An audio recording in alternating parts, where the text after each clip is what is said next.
So let me get straight to it. So there has been some new changes going on with the Secure 2.0 Act, and especially with the 401k. And in 2025, there's some changes that you need to be aware of.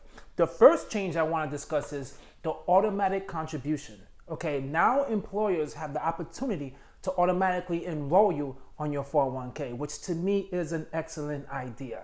You do have an option to opt out, but if anyone is starting employment in 2025, please do not reject this, because you want to make sure your financial future is secure. And that is something that I find really easy for anyone to do, because making that decision, a lot of times people will bail out and not contribute. But if the employer is doing it automatically, take it. Now, they do have an option, so you do need to be aware of this, because some people are afraid to put too much money in there. And if you are right now, dealing with some debt, you want to pay that off, you want to at least get the company match.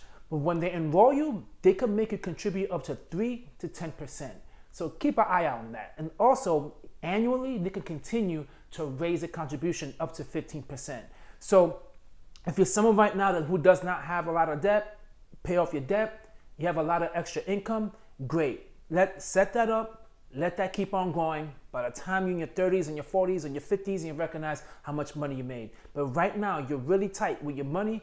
Take a look at that. But please, let's at least keep the match. Now, the next thing they're doing is, I'm not a fan of this, but it is an option, which is in 2025, you have the option to do an emergency withdrawal up to $1,000. So yes, you could take $1,000 out and you won't have to deal with one of those early withdrawal penalties. But I caution you, I really do. What scares me the most is because people are probably going to end up going shopping during the holidays, and they know in the back of their mind, well, when January comes, I could be able to take out a loan, my 401k, and that would be the money I would use to pay off for my, my holiday shopping.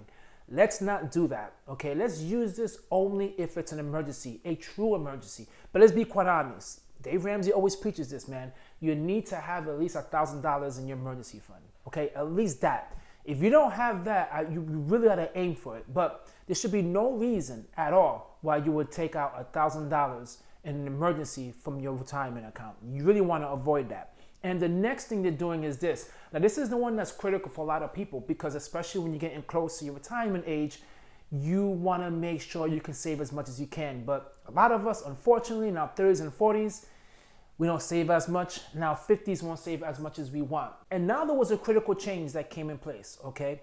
From your 50s into your 60s, you had a catch-up limit. And that catch-up limit was $7,500. Well, guess what? Since a lot of people are not investing, Biden passed this bill, the Secure Act 2.0, which is at the age of 60 to 63, you have an option to actually have a higher catch-up limit.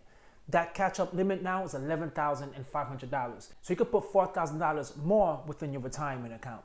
That is awesome. Now, I know what people are thinking.